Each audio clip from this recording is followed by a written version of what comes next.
Hello, everyone, and welcome to the Insightful Leader Live. I'm your host, Rob Mitchum. I'm the editor-in-chief of Kellogg Insights, and we're here today to talk about how to cool down heated conversations with our guests, Professor Steven Franconeri and Helena Rojas of the Federal Home Loan Bank, Chicago. Before we start, just a couple housekeeping notes. The Insightful Leader Live is presented by Kellogg Insights, which is a digital magazine for Kellogg faculty research and ideas. Over at insights.kellogg.northwestern.edu, you can find articles, podcasts, webinars like these, and you can sign up for our newsletters. So please check out the website when you have a chance. A couple other notes. This is our second webinar of fall 2025. If you missed the first one, which was with Professor Nancy Xian about the trends that matter in today's global economy, you can find video of the webinar under the webinar tab on Kellogg Insights or on Kellogg's YouTube channel. We have one additional webinar before the end of the year that will be on November 21st. It is on the 3 A's of AI, a new AI adoption framework developed by Kellogg faculty Matthew Groh, Julio Attino, and Brian Utsi. We'll have all three of them here in the studio to talk about how businesses can get the most out of AI technology and how they can avoid common pitfalls. So there should be a link to register for the webinar in the chats, and we encourage you to join us on November 21st. Speaking of the chats, thank you for putting in the chat where you are viewing from today. We love to see that. But we're going to be closing down the chat in just a couple minutes. We encourage you to ask questions of our speakers today. But if you're going to do that, please use the Q&A button in your Zoom app. We'll save a little time at the end of the session today for audience questions. If you would like to turn on closed captioning, you can do that using the live transcript button in Zoom. And then if you have to leave early for any reason today, no worries. We're recording this session. We will send out a link to the video in the coming days. All right, that's it. Let's get down to it. I would like to introduce our esteemed guests today.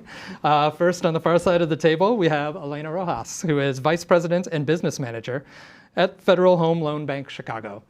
Helena is also a Kellogg alum, having earned her Executive MBA from the school in 2020.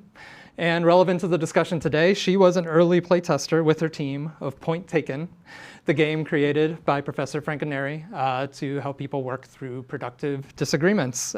She's going to help me demo the game in just a few minutes today. So thank you so much for joining us, Helena. Absolutely. Thank you for having me. Thank you very much. Second, we have Professor Steven Franconeri. Steve is a professor of psychology in the Weinberg College of Arts and Sciences. He is the director of the Northwestern Cognitive Science Program, and he's a professor of management and organizations at Kellogg by courtesy. He is a leading scientist, teacher, and speaker on the subjects of visual thinking, visual communication, and the psychology of data visualization. Thanks for joining us, Steve. Thanks.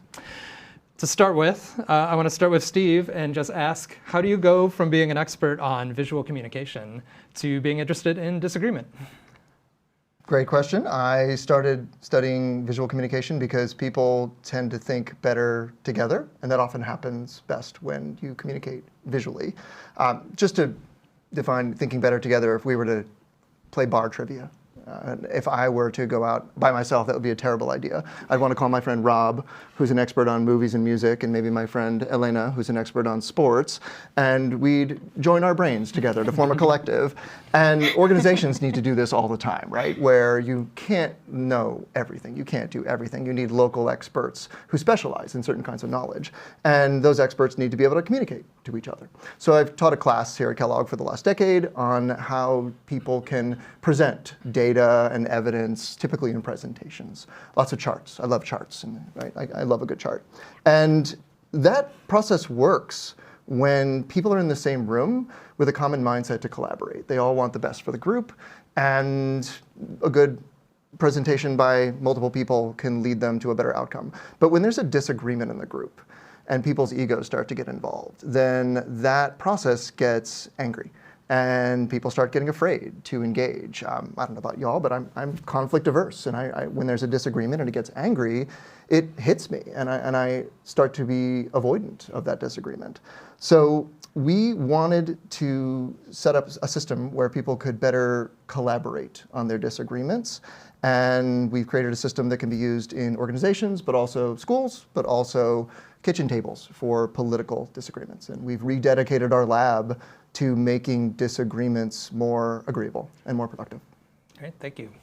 Helena, the Federal Home Loan Bank, Chicago. Yes. What is it? What do you do there? And Yes. what are some of the common disagreements that you see in your workplace? Okay. Well, the Federal Home Loan Bank, Chicago, is a bank that is focused on providing liquidity to financial institutions. We were established in 1932, actually, as the Bank of Evanston. Fun fact. And our mission is mainly to provide housing for the nation, provide home ownership. And so that's basically what we do. I've been in banking for most of my career. I've been at the bank for about 20 years. And my current role is in business intelligence. So I lead a team that is heavily involved in a major data transformation effort. It's really exciting. We get to work with a lot of different stakeholders. And but as you can imagine, the more people you are engaging, the more naturally conflict can arise. If I had to think of maybe my top 3 reasons why I guess conflict arises, I would say it is the what we're doing, the when we're doing it, and the how we're doing it. And if we think about the what, it's really conflict rooted in strategic alignment or decision-making conflicts, and the when is more related to timing and value, because different teams have different timelines and different sense of urgency. And then the how, that's really more arguments that are related to policy disagreements or process disagreements. So they tend to come up a lot. Like I said, any decision that you make really has the potential to create conflict or for tension to arise. And so it's very interesting to be able to work with my team specifically. We work with the technology group, we work with the business stakeholders, and so there's just a lot of people that we have to get to be aligned. Mm-hmm. Yeah. I'd say any high-functioning team is going to have disagreements, right? It's not something Absolutely. to be scared of. Absolutely. It's just something that you need to build off of. So Steve, disagreement, it's a big topic. It's something I think psychologists have been looking at for centuries probably, and have developed methods to solve or to do in a productive way. Why create a game? Why gamify disagreements? There are strategies for having better disagreements. I mean, they're taught here at Kellogg. You take a class on anything in management, in negotiation, and conflict resolution, and there's strategies for making them work better, but not everybody's had a chance to take that class. So we wanted to package up those skills in a way that anybody could be able to learn and play in 20 minutes. And if I were to summarize what people need to be able to do, I would say there's 3 things. There's collaborate instead of compete. As soon as we're disagreeing, we feel like we're on different teams. We get into sports mode. There's a winner, there's a loser, and we want to get into a mode where we're collaborating together instead of fighting with each other. And then we also want to make sure that we listen to each other. I'm sure that happened in some of your examples where there's important information from everybody about the when and the how, and you need to understand each other's separate sets of information and perspective and reasoning strategies, but that requires inhibiting your own perspective and taking the time to carefully listen to someone else's, and that's really hard.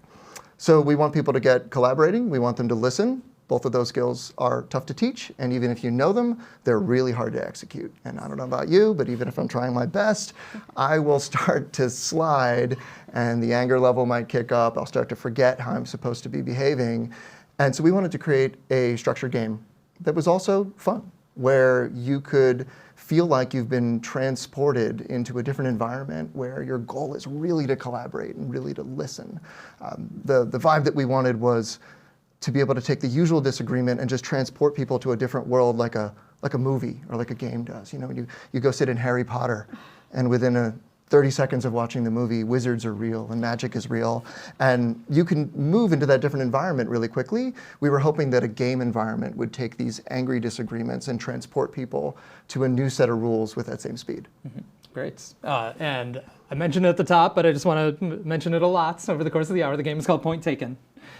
Where can people find the game? And we'll bring this up at the end as well. They pop over to pointtaken.social. They can download the same PDF copy of the game that we're going to use today and print it out, cut it out, and play it at the kitchen table. Or there's a new website version where you can play digitally and you can play remotely with your family member in Arizona somewhere. Great. So I know that one concept that it's based on is this idea of argument mapping. So can you talk a little bit about what that is and then how that sort of you transform that into point taken and what we're going to play? Having disagreements verbally is really cognitively tough. Rob, if you and I were arguing about something, well, having a dialogue about something, you've got 4 reasons for your position, I've got 3 reasons for my position, I've already forgotten your first 3 reasons, and I'm barely listening to your 4th reason because I'm already thinking of my rebuttal to your first reason. That's really tough for any human to do. If you've ever seen a high school or college debater, these are just some of the highest IQ people I can ever imagine. I don't think I'd have the skill to do that. They are remembering each other's reasons, but actually they're writing it all down. That's the trick, is that if you want to have a coherent discussion that's productive, where you're taking information from someone else, you're comparing it to what you believe, you're finding where you agree, you're finding where you disagree, that is a nightmare to do just speaking.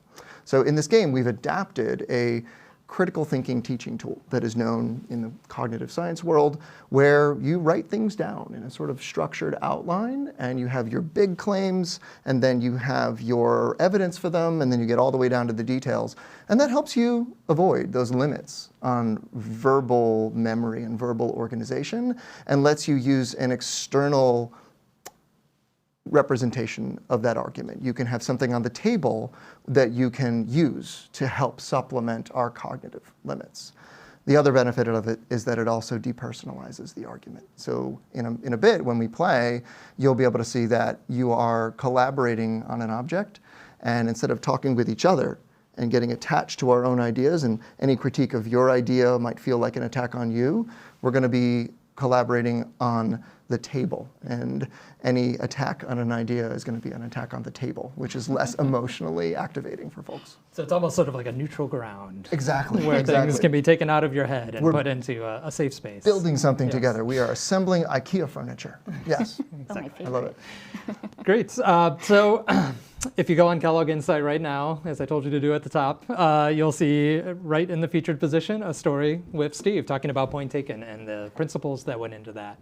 I thought it'd be useful to sort of break out those principles. There's 5 of them in the article. We'll see how many we get to.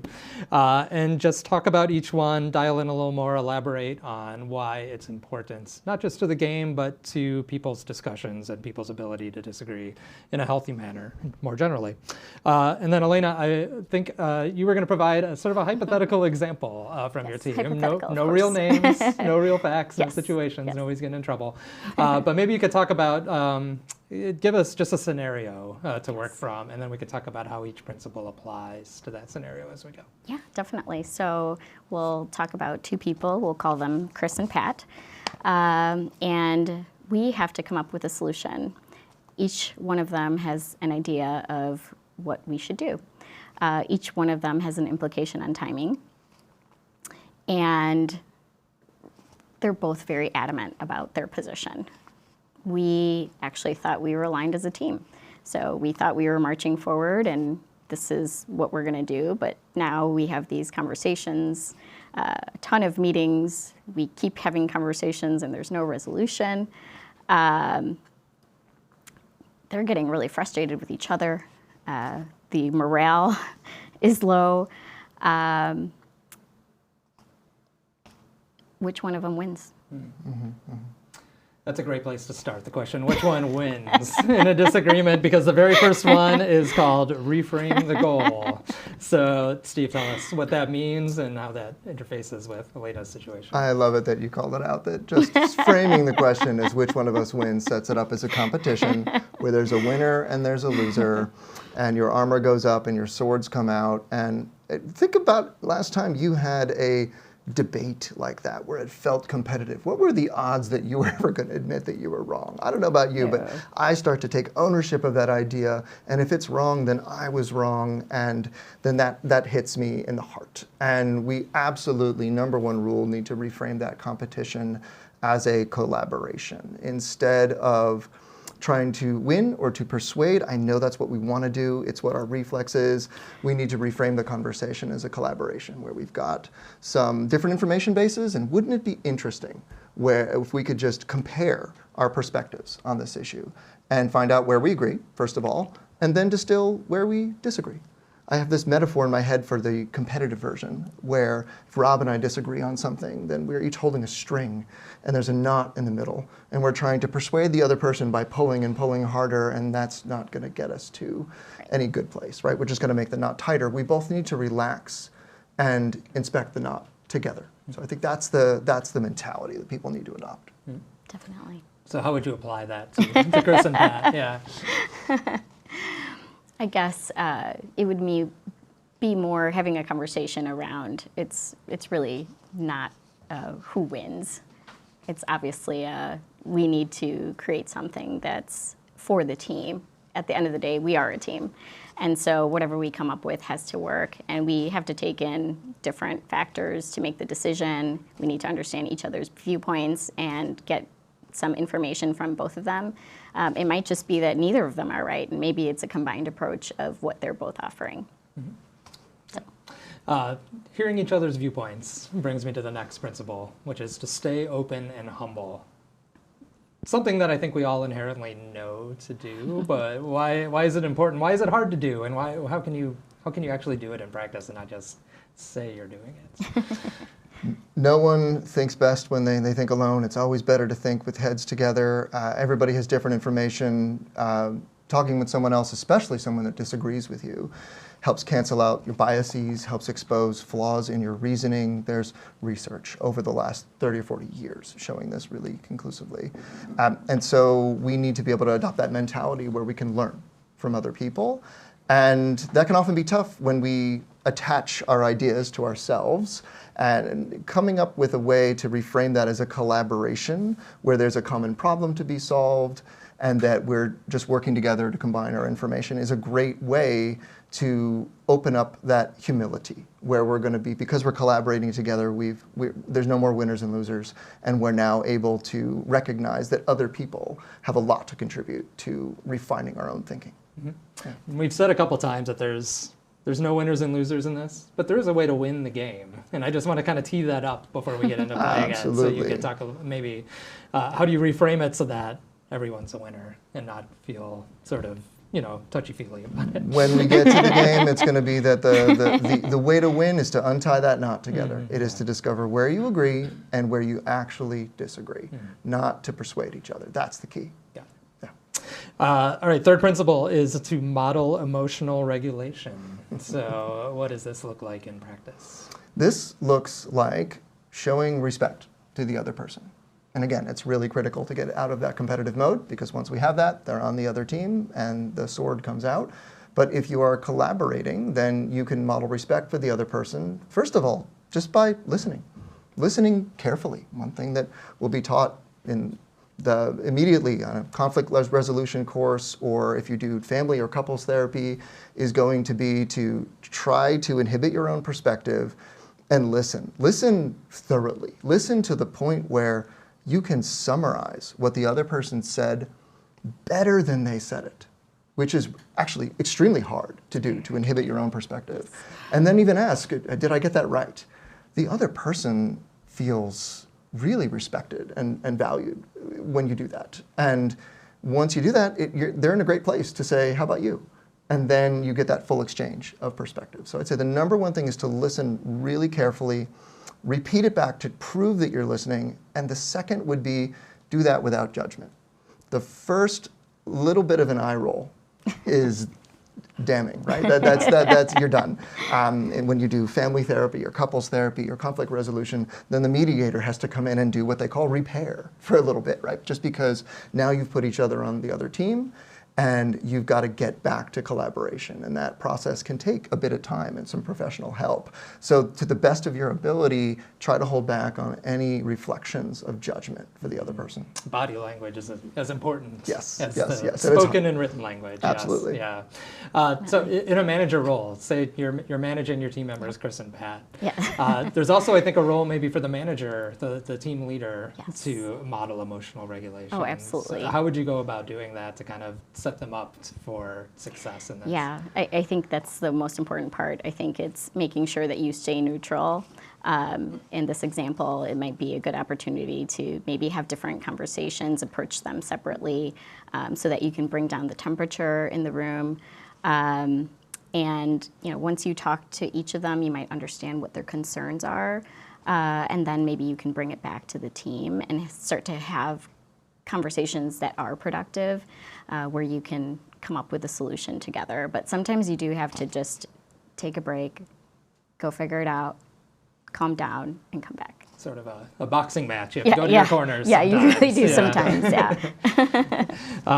So this is one of my favorites of principles of your game, which is to focus on the issue and not the person in this sort of catchphrase of "you is taboo." So explain what that means. The word "you" is taboo. As soon as you start writing, or as soon as you start saying, Rob, you're just saying that because you only care about, that's it. We're on other teams, and I'm making assumptions about the way that you think, and that is a gigantic conflict resolution, family therapy no-no to be able to say that. And you need to keep the discussion about the reasons and the topic and the external world and the situation, and not about the other person's motives. Because the other person is going to think that they know their motives better than you do, and they probably do, and it's critical to keep the discussion about the situation. Right. Have you encountered that? Oh, definitely. So many different ways, and it's so simple. You don't even think about when you're saying you. A lot of times people might just say, okay, you're not giving me enough time, and instead they could just say, hey, the timeline is tight. And now they've taken the person out of the situation, and now this just doesn't work for what we're trying to achieve. So that's just a nice, easy way that you can change that. Yeah. At any point in the game, did you have like a buzzer for when somebody uses the word "you"? I think it's a good addition. We had in the prototype that you tried, we had a little like a soccer yellow card that you could throw. We could say "you" is taboo, and I heard the word "you." Yeah. Since then, we've pulled back on the rule cards because then it can feel like you're in a soccer match and you're competing. But that is something that we still actively encourage people to do and try to nudge them to keep them on track. But a soft reinforcement. In the softer way, yes. Exactly. We don't want to be calling other people out. The last one is one we've touched on a little bit, is slowing down. And so the writing sort of connects with this. So talk about where you were thinking with that. When we debate, especially verbally, not only do I need to remember all of your reasons and think about my new reasons and compare our reasons to see where we actually disagree, that I can't even remember what my own argument was. And we tend to just shoot back really quickly. We tend to just say things. And what we've noticed when people play this game is that having the time to stop and think, and to write clearly, and think ahead to what would someone say when I said this, is magical. When people start, they really appreciate the ability to take 10, 20 seconds before they start writing, to be able to write something and then cross it out, and then decide that's not really what I wanted to say. You're not going to be able to do that in a typical verbal discussion. It's going to be too awkward. So we bake that in, where people can think more slowly and carefully, and it has magical effects. Have you tried this, slowing down at your Definitely workplace? slowing down, not with a game, but maybe in the future we will. But yeah, definitely slowing down. In the example we were talking about before, you have two people that are disagreeing. So, get the whiteboard out. Get the whiteboard out. What is your understanding? There might be different set of facts that each of them have. Not only different facts, but also different interpretation of the facts that they have. So there's so many places where communication can break down that you really do need to take a minute, slow down to move faster, and then work together to come up with a solution. I just want to point out that I love what you just said, that you don't actually need the game to do this. The game is training wheels. The game is a gateway drug to good disagreements, right? And I love how you just said that you can use the same principles from this game. You can have that collaborative mindset instead of competing. You can make sure to listen to someone else and repeat back what you heard them say and make them feel respected. Right. You can slow down, and I love that you even said you can grab a marker on a whiteboard and replicate writing things down on a whiteboard or a piece of paper so that you can take your time and slow down and not forget what someone else said. How long has the game been in the works? Since we've been studying this topic for the last couple of years, and we were working on sort of chat rooms where people could do this, but earlier this year we decided that it might be nice to have something that's a little more personal, something where you could be face-to-face with someone else, and something a little more physical. And so we started creating this game where you're pen and paper and a couple of people. And where have you tested it out? We've tested this out with, let's see, starting out with emailing anyone in the contact book that's willing to come to a microbrewery and buying them pizza and having them be game testers. That went on for a while. Helena was wonderfully brought together a crew from work. Maybe we'll hear about this in a little bit to do the same thing. And one of the first big tests with an organization was with a nonprofit that tries to reduce violence among teens in urban areas. And they tried the game, and they were the first to use custom topics, where they had organizational questions. I'll give you two examples from them. One was, should we have universal or customizable program for these kids? And these two people that debated that topic had been angrily fighting about it for a year. They were barely talking to each other. And what they decided after 15 minutes of taking their time and slowly working through their reasoning was that it wasn't actually universal versus custom programming that was the issue. There was just one class that one of them didn't like that was included in the universal and that customization would allow him to omit. And that was the real reason. Once they figured that out, then they're able to talk about removing that from the universal programming as well. Another custom issue that they took on was, if we bring these teens off the streets, what time should we do it? And one person thought 11 p.m. and the other person thought 7 p.m. And it turned out that the disagreement was about a fact. One of them had a different assumption about when, let's say, gun violence was more prevalent in that city, and they were able to call up their data analyst really quickly and find out what the answer was. And one of them actually said, "Hey, I admit I was wrong. Well, let's do it your way," which was really cool. Yeah. We ran this at a private equity firm where their human resources department had games over questions like, should we force people to have their Zoom cameras on in meetings? And should we be using AI in our customer deliverables? And we've even used it for relationship questions for a student club in the area, where the students debated questions like, should you make your time for your partner even though you're exhausted and busy, or should partners have access to all the PIN codes and passwords for all your phones and computers? Okay. So they did some pretty interesting custom topics, and used it as a bit of a dating game to get to know someone. Got it. Yeah. Helena, how did the playtest go at your bank? Oh, it was fun. It was fun. We had a small group, maybe about 10 people, that came out after work one day to try out the game.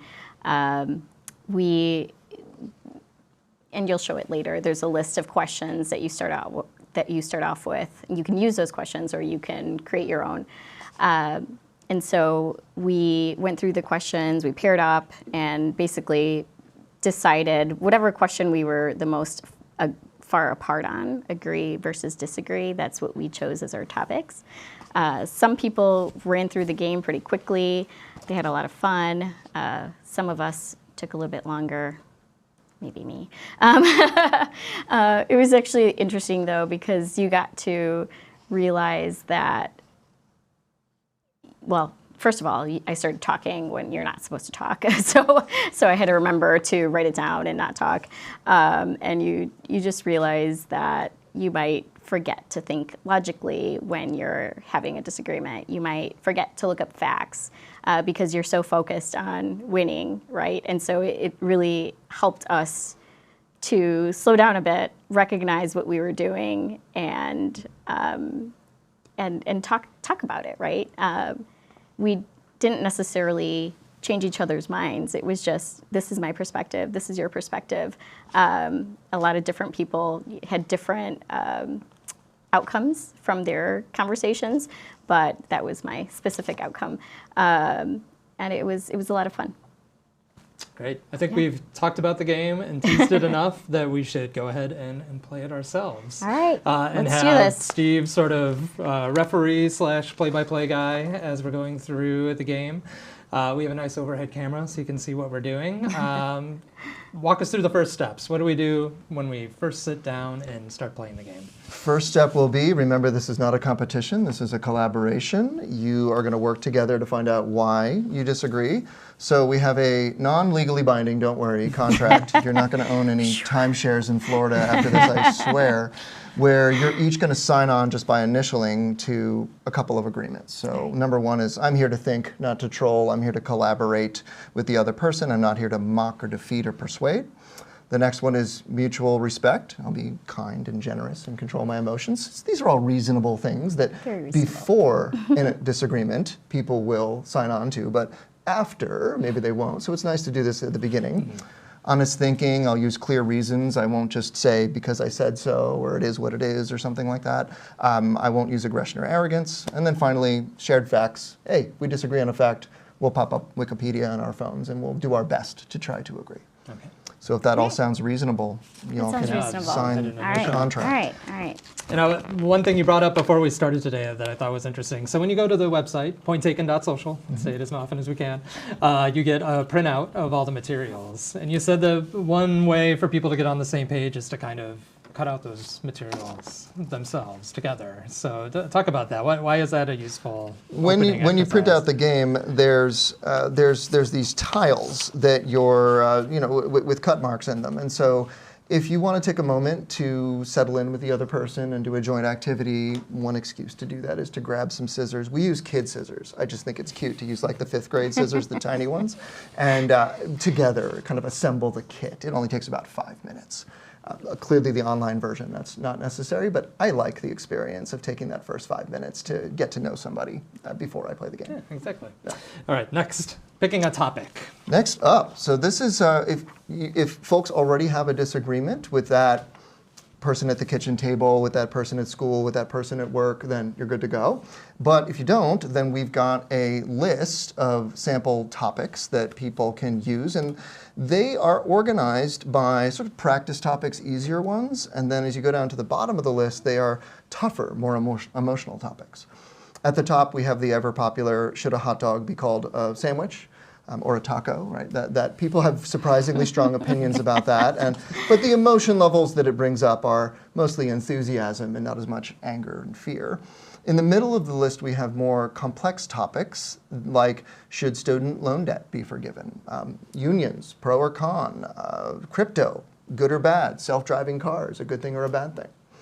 And then at the bottom, we have a bunch of topics that are really tough. Really tough topics. Some of the tougher topics on campuses and in organizations, like are standardized tests biased against some groups of people? Should transgender athletes be allowed to pick whichever team they want in a high school sports scenario? We have immigration, we have asylum, the Electoral College in the US. Is it a good idea? So we have things where people tend to get more emotional, and topics where, even for me, the idea of talking about these is tough, but we do have to make common decisions about these, right? As organizations, as a democracy, et cetera, we have to make common decisions. So in the end, these are topics that often we have to talk about. So what people typically do is on the first game, they will pick something a little easier, they'll learn to trust the system, and then by the second game, they are ready to have a surprisingly calm discussion about some of the topics on the bottom. For y'all, I know that you have picked a custom topic already? Yeah, just to keep things moving and make it a sort of condensed game, we decided to debate, should AI be used in hiring and recruiting? So that's what we're going to do today. So I believe Helena should write this in the middle, correct, for the first step. And while she's writing, I just wanted to ask, if you're going with the custom topic route, I noticed that all of these start with should. Why is a question that starts with should a good question? Or what is the right way to frame the question to start you in the right frame of mind?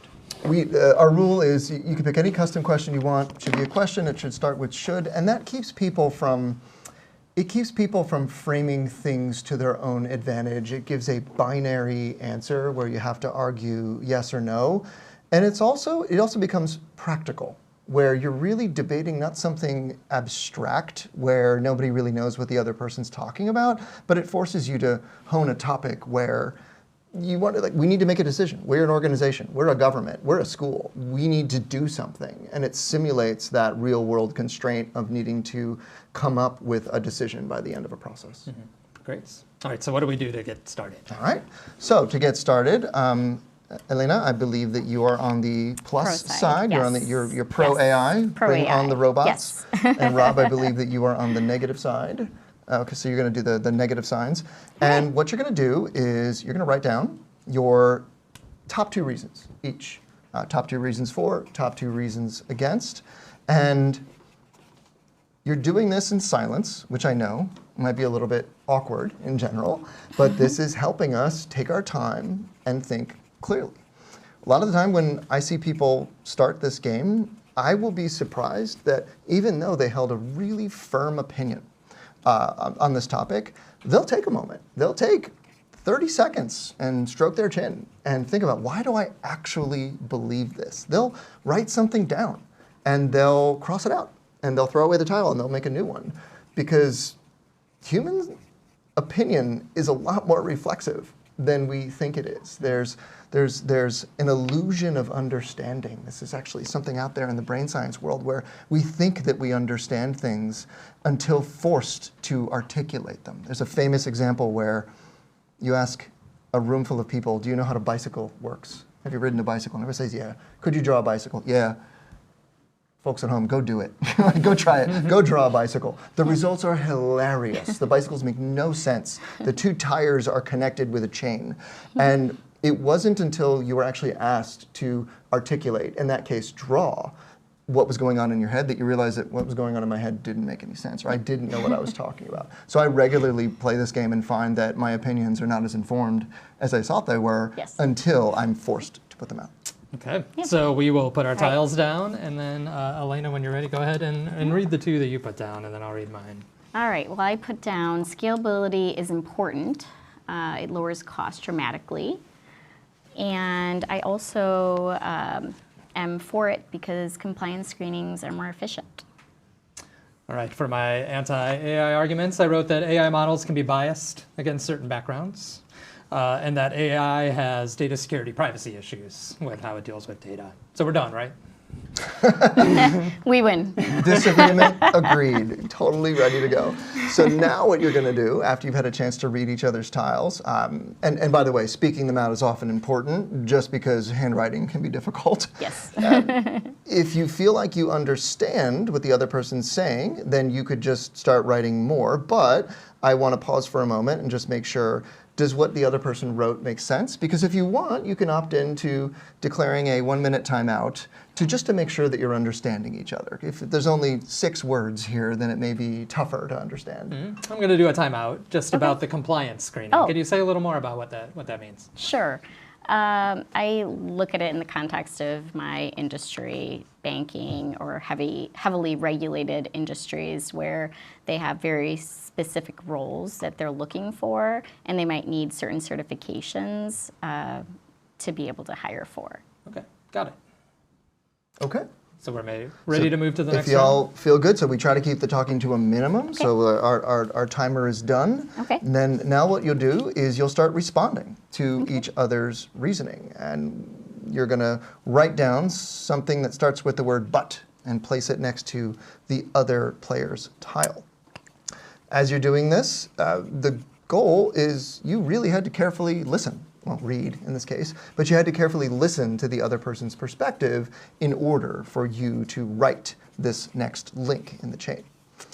What we're doing is we are forming discussion threads. We've started with a topic in the middle, and we have 4 starters on the outside, and we are going to form discussion threads as far as you want, out from the middle, and this is going to help us keep our argument on the board so that we're not arguing with each other. It's also going to help us just cognitively be able to remember everything that we said and everything that someone else said. And so it's also going to allow us to make sure that we focus on where we agree versus where we disagree in a little bit. We're going to be able to evaluate each of these threads on which ones really motivate our disagreement in the end. Great. All right. All right. So you'll, in general, just be silently throwing these tiles down and wherever you want. All right. And the game just proceeds sort of asynchronously with people throwing down tiles as much as they want. Okay. All right. So I will allow you all to read for a moment and see if there's any clarifications necessary. Okay. So we just pick anyone to start with? Sure, sure. Let's start down here, Helena. So so you've written banks or companies have secure servers. Could you say just what you mean by that? Yeah, so I think your question was, or your point was around AI has data security issues, and that's valid. You really need to be careful about privacy, but depending on what organization you're in, I'm assuming that they have secure servers to begin with. And so as long as they're maintaining their data in-house, then those servers are already secure. Okay, great. So that satisfies my concern. What would I do to say, great, we agree? We are on the way to winning as a team here in your collaborative quest. What you're going to do is, Rob, if you're convinced, then we're sort of done with this thread, right? We've worked out the reasoning, and let's mark that you're convinced by grabbing one of those thumbs up emojis. Great, popping it there, and then once that thread is agreed on, we can collapse it a little bit just to simplify the board. And this will give us a visual representation of where we agree and where we disagree. Okay. Great. Elena, why don't you pick one that we can All right, discuss. so let's go to the compliance screenings more efficient. Do you want to talk about your point there? My handwriting is terrible on this one, but what I was trying to get across is that searching by strict qualifications, like it sounds like compliance, Yes. could miss non-standard skills. So I work in a field of publishing, editorial work, where we're looking for creativity, soft skills, as they're sometimes called, Yes. that don't necessarily hit certain qualifications. So in my field, I feel like maybe that would not be an appropriate use of AI, or maybe not a successful use of AI. So maybe this is just a situation where we're both coming from different places, and the question that we started with is very broad. It's not specific to an industry. That makes sense. So in that case, where do we go? And I agree with you. Yes. Excellent. I Okay, know so you're going in there. we've got some agreement. This happens all the time, where you disagree with somebody, and it turns out that you had different questions in your head. And this process of working out the reasoning will let us understand that maybe in Rob's head, it's should we use AI for recruiting in creative fields? And in Elena's head, it's more should we use AI for recruiting in banking? And that's perhaps why you disagreed. So one way to win the game is a shortcut where if you decided that you could change that sentence in the middle and make it something in banking, then you could both say yes or no, shortcut. You'd win the game. That's the cheat code. But for the moment, we'll pretend that you don't actually agree on that topic. So yeah, a lot of disagreements are just because it's just definitional. You just have different ideas in your head about what you're talking about, and often a cartoon of what the other person thinks, and not really understanding their perspective and how they think differently and how their context might be different. Yeah.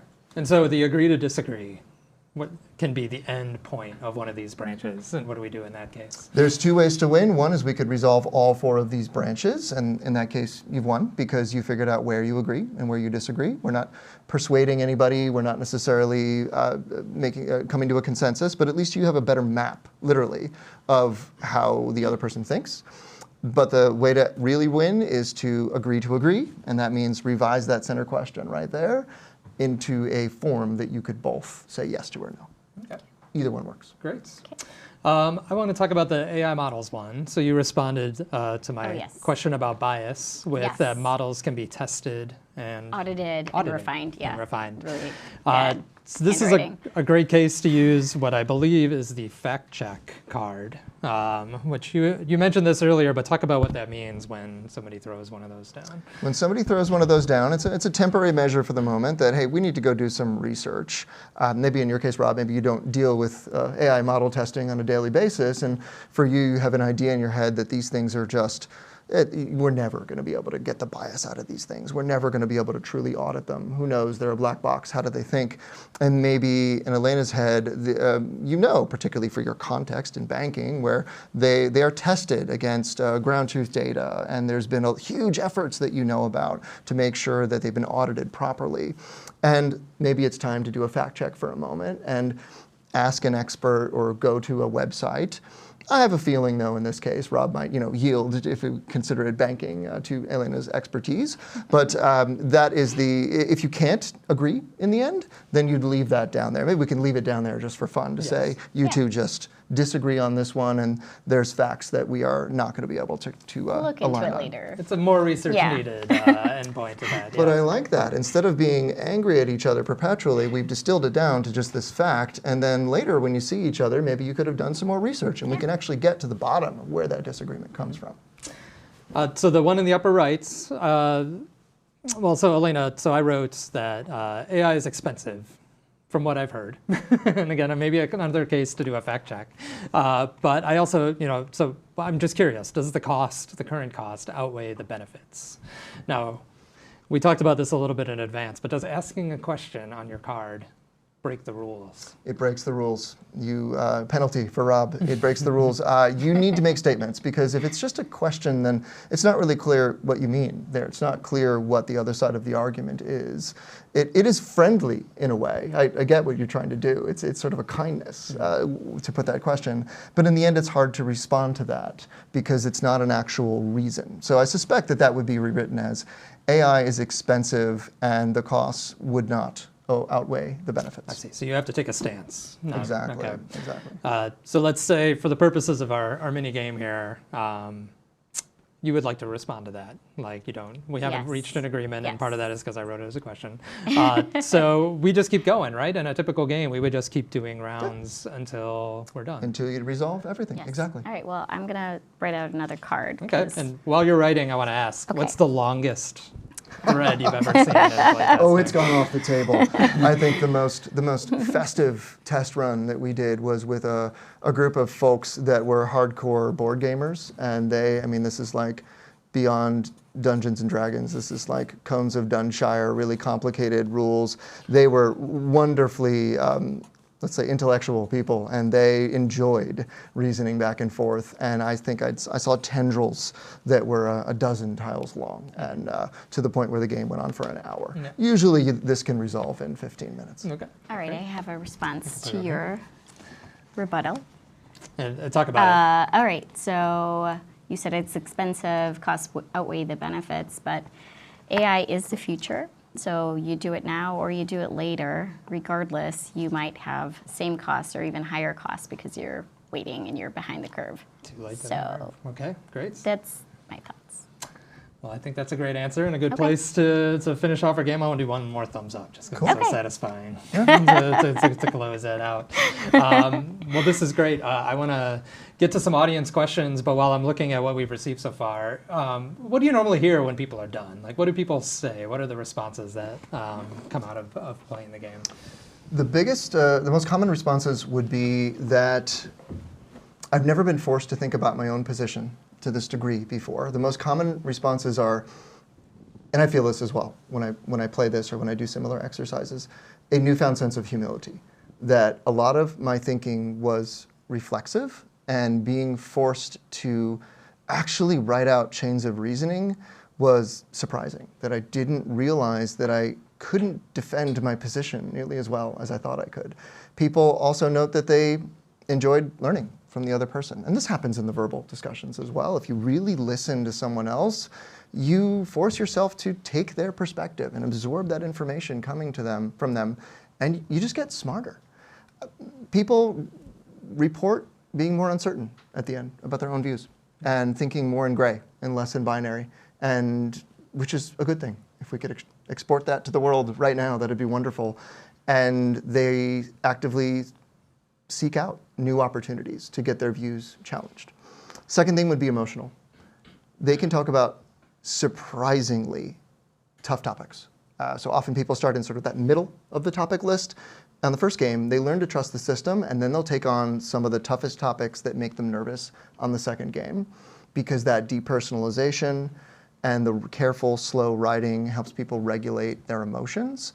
And the third thing that people note is that they're surprised at how typically they treat disagreements like debates, like fights, and that starting tomorrow, they will try to treat them as collaborations so that they can get that advantage of learning and do so in a less emotionally tough way.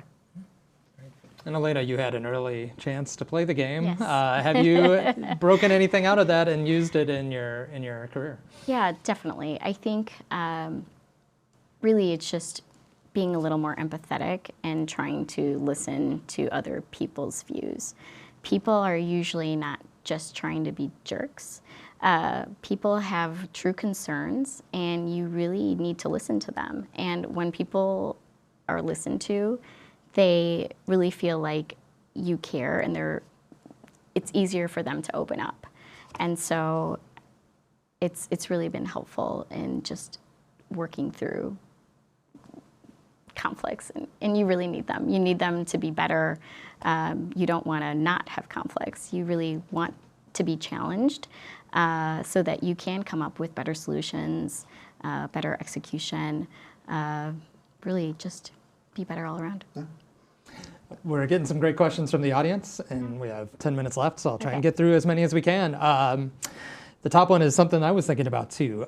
Best practices for virtual disagreements. How best to create an environment to enable productive disagreements. So you mentioned that there's a virtual online version of the game, as well as the in-person game. What sort of extra things do people need to keep in mind when they're doing it over a computer screen instead of face-to-face? This is a great question. When people play the game online, we assume that they'll be on a virtual video call of some sort. So what would be different then? Maybe some of the nonverbals would be tougher to communicate, so maybe not showing the judgment would be easier, but your facial expressions will still show it. I would guess that a lot of the same rules would apply. That let's say we're not playing the game, let's just say we're having a verbal discussion. You'd still want to treat it as a collaboration and not a competition. You'd still want to show that you're listening and that you're being respectful and summarize what the other person said. And I think those same rules would apply in the end. The only other tough part might be if you want to simulate the writing advantages, where you are using a whiteboard, as you said before, or then that's a little tougher in a virtual environment. I'd say get out a common slide or use the chat and write down your reasons. One of the nice things about this board is that if we want to spend a little time really focusing on this one thread, the other ones are still there. We'll get back to it. So writing down the pros and cons just in a list somewhere in the chat will allow you to focus on one theme at a time with that reassurance of knowing that your favorite reasons will come up later because it's there in the chat window. Mm-hmm. Great. How does cultural difference complicate disagreements? And how can a leader effectively manage disagreements in a culturally diverse group? Wow, I mean, I would say all the rules apply. I think everyone has their differences, whether it's cultural, whether it's generational. I think it's really comes down to the person. And so you need to understand preferences. You need to understand, and I guess just be empathetic towards the person. But I think similar rules apply. There might be nuances because of cultural differences or generational differences, what have you, or even just style and personality. I think they're very common. You mentioned that you is taboo. Is I taboo? Can you talk about where you're coming from? If it is like sort of a cultural background or a lived experience that is informing your stance? I would think so. I mean, it's evidence, right? It's this is why I believe what I believe. This is my evidence. Yeah, maybe it's anecdotal, maybe it's just one person's evidence, but that is still evidence. So I would say that's absolutely fine. So you're saying I is not taboo. I is not You taboo, is just taboo. not you. Yeah, you can make judgments about yourself, you can talk about yourself, but it's when you start judging other people and they feel cartooned and they feel misrepresented and they feel disrespected because they don't feel like what you said is right. That's the troublesome one. So it's kind of flipping it, which is, what if you know for sure that a person has hidden motives for their perspective that they are not sharing with you? How do you manage a situation with people who are not collaborating in good faith? So, yeah. I don't know. You said most people are not Where's jerks, but I think Where's the fact check? the fact check. Can we use that? I think implicit in your most people are not trying to be a jerk is This the is other true. side of that Yes, coin of this is no, true. not everybody comes to the Sometimes table in good faith. this is Not, true. People are often there to persuade and they're there to win by any means necessary. In the game, that's why we had you all sign that little contract in the beginning. I'm here to think together and to collaborate. I'd say the equivalent of that for your other conversations is if you feel that someone else, maybe someone at work, is not really there to have an honest discussion and they're misrepresenting and they're just acting as an attorney for one side without really even believing what they're saying, that's a problem. I think they are just not playing by the rules of the game. And I would try to take a step back and say, hey, I'm willing to engage with you on this, but we need to get the ground rules settled first. A question asking you to elaborate on how fact-checking is done. What are the sort of best practices? Do there need to be an agreement between the players on where facts are sourced? I know in the instructions you mentioned Wikipedia. Why do you suggest Wikipedia, or are there other sort of ground rules you would suggest for that? This is a great question. Clearly, we are not going to convince your Uncle Dan that the moon landing happened. You know, like it's just not going to, that the Earth is round, right? It's not going to work. I have seen, and we choose Wikipedia only because it does have sources, and it is, if you were to pick something out there that is moderately respected, that's one. Going to your favorite large language model website is also another possibility, but others will be skeptical that it's being honest. In the end, yeah, fact-checking is hard. Fact-checking requires trust in some expert somewhere that they did their homework. For things like, if you want to believe whether vaccines are good or they're dangerous, you've got to trust people in the medical community. If you want to believe that the climate is changing and it's made by humans, then you've got to trust in a scientist somewhere. I will never understand a climate model. I will never understand, you know, the actual science of how a vaccine works. But in my case, I trust those people. So there are limits to the kinds of facts that people will be able to check. But I can give a silver lining that I have seen that card used 70% of the time. People agree in the end when that card is thrown, among at least the audiences that we've tested. Mm-hmm. Right. Sort of a question, maybe Helena, you'd be great for this. From a manager perspective, how can you coach a subordinate who tends to be opinionated and does not know how to explain their logic? Ooh, that one's rough. So it sounds like there's some personality issues there. I think the way, and opinionated, it's not necessarily a personality issue. They have their opinions and they have no problem expressing them. I think it's more trying to explain to them what's the right way to explain it. I might not be using the right words right now, but it's how you frame things and explaining to them how, in a coaching position as a manager, you have to be able to use the word you. You have to maybe frame it differently, where this is how you're saying things that might be right, and this is a way that you can improve your delivery so that your opinion can be understood, not necessarily you're a difficult person or you're bad because you have strong opinions. So, that's a great reframe. Yeah. The other trick that we've noticed is helping the other person out and giving them suggestions. Some folks get a deer in the headlights look when we have them play this or start similar discussions, and saying, can you talk it out for me and let me write it for you, is first of all, it keeps the game moving, but second of all, it's a kindness. It's taken as immense respect, and it really helps get both people collaborating.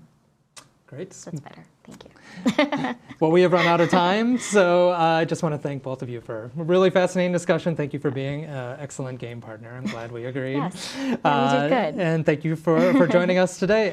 We mentioned it a couple times already. I'll plug it one more time, pointtaken.social. You got it. Where you can, just with your email address, I believe, get Yep. the materials for the game all. and also get links to play it, the virtual version. Thanks to everybody who joined us online today. Thank you for the great questions. I wish we had 15 more minutes to ask them all, but we had some great ones. Just to remind you, as I said at the top of the hour, the next webinar will be November 21st on the 3 A's of AI. You can register for that today, and we hope to see you there next month. Thank you very much.